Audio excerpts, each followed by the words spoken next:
Aujourd'hui, je vais te parler du week-end que j'ai passé. Je viens de faire 2 jours de stage d'initiation de Vedic Art. Et qu'est-ce que c'est le Vedic Art? C'est quelque chose que j'ai découvert en feuilletant un magazine et qui est principalement développé dans les pays nordiques parce que son créateur est suédois. Et ça commence à arriver doucement et j'ai voulu goûter à qu'est-ce que le Vedic Art. Je commençais par une initiation ce week-end. Et on peut traduire ça par des principes de création pour aider, accompagner l'expression de notre créativité. Et par créativité, j'entends ce qui se passe en moi, comme l'intuition et d'autres choses. Il y a beaucoup de flux d'informations, il y a plein de choses qui se passent à l'intérieur de moi. Et j'avais envie de voir comment le sortir, comment l'exprimer. Et le Vedic Art est un des outils qui accompagne à ça. Et on peut aussi dire que ça aide à éclore ce qui se passe à l'intérieur de moi. C'est par ces principes qui sont appuyés sur l'Ayurveda, sur le Védique, ont été étudiés pendant des années avec un maître indien, je ne sais plus son nom, je te l'écris là, pour vraiment voir dans quel ordre installer ces principes, dans quel ordre les appliquer, les intégrer, les expérimenter. Et donc là, pendant ce premier week-end avec Françoise Laloum, j'ai découvert les tout premiers principes et elle nous les explique par vraiment une douceur et un accompagnement qui n'a rien de scolaire, genre bon bah il y a des règles, on fait comme ci, comme ça. Et j'ai beaucoup apprécié la liberté totale que c'était finalement. C'est juste des principes qui peuvent te donner l'élan, l'impulsion pour oser sortir ce qui se passe en toi, en fait. Laisser les couleurs m'appeler, les formes venir, et c'était hyper intéressant. Surtout dans le sens où je vais pas apprendre des techniques et les recopier machinalement et du coup devenir une machine à créer quelque chose de beau. D'ailleurs, on se détache complètement de qu'est-ce qui est beau, de est-ce que ça me plaît ou pas.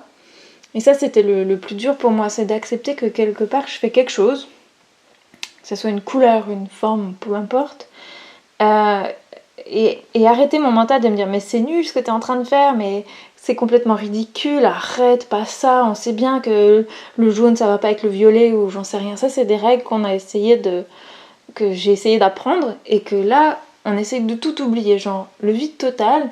Et qu'est-ce qui se passe quand je suis dans le vide, moi? Bah il y a un truc, il y a l'énergie de vie qui est en moi, qui me traverse, il y a quelque chose, je sais pas comment on peut appeler ça, mais il y a l'énergie de vie qui est en moi. Elle a envie de s'exprimer et elle va le faire par certaines formes, certaines couleurs. Et on est tous différents. Hein, donc on était 3 participantes et c'était fou de voir qu'on allait, avec le même principe, créer des choses complètement différentes. Et c'est là que c'est intéressant de voir la diversité et juste de ne pas se juger soi, de ne pas juger les autres. Parce qu'à ce moment-là, c'est juste le souffle de vie qui me traverse, qui sort et qui est déposé à ce moment-là. Ça a l'air très perché ce que je dis, mais pour moi la création, que ça soit par l'art plastique, la peinture, le dessin, le crayon, ou la danse aussi, je te parlerai de la danse une autre fois, du mouvement du corps plutôt, c'est quelque chose d'hyper puissant et d'hyper magique, d'oser créer, apprendre à accepter ce qui est là. Ok, il y a un truc qui sort, j'ose l'exprimer, le déposer, et puis ça crée un fluide, une douceur, quelque chose d'agréable, et j'ai l'impression que quand je fais ça, bah ça me met en joie tout simplement. C'est pour ça que je te partage mon expérience. Là c'était que le premier week-end, il y en a 3, et peut-être que je t'en reparlerai parce que là c'est juste la grande joie d'écouter ce qui se passe en moi, d'oser le mettre sur une toile, sur une feuille, sans le juger et accepter ce qui est là à ce moment-là et ce qui vient dans l'instant.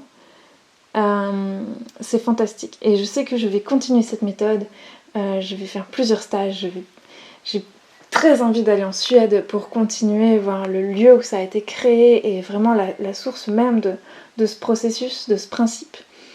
Et toi, si t'es chez toi et que tu sens que t'as une envie, mais t'es pas artiste et puis t'oses pas et puis tout ça, ben prends une feuille, prends un stylo, n'importe quoi et gribouille. Commence à gribouiller, fais ce qui sort. Lâche-toi. Tu sais, comme quand t'es au téléphone et que tu te mets à gribouiller sur un post-it ou n'importe quoi. Et ben, laisse-toi aller, laisse sortir ce qu'il y a à sortir et puis juste kiffe quoi. On s'en fout du résultat. Juste fais-toi kiffer. C'est tout. Je te mets quelques images de ce qui s'est produit là. Il n'y a rien de fini. Au week-end prochain, on va continuer par-dessus avec les principes qui viennent ensuite. Et il y a une initiation qui commence fin mars. Donc si ça t'intéresse, si ça te titille, contacte Françoise et kiffe la vie. Je te souhaite de créer, de te faire plaisir. L'art nourrit. Donc nourris-toi de ce qui te fait du bien. Je te souhaite une très belle journée et je te dis à bientôt.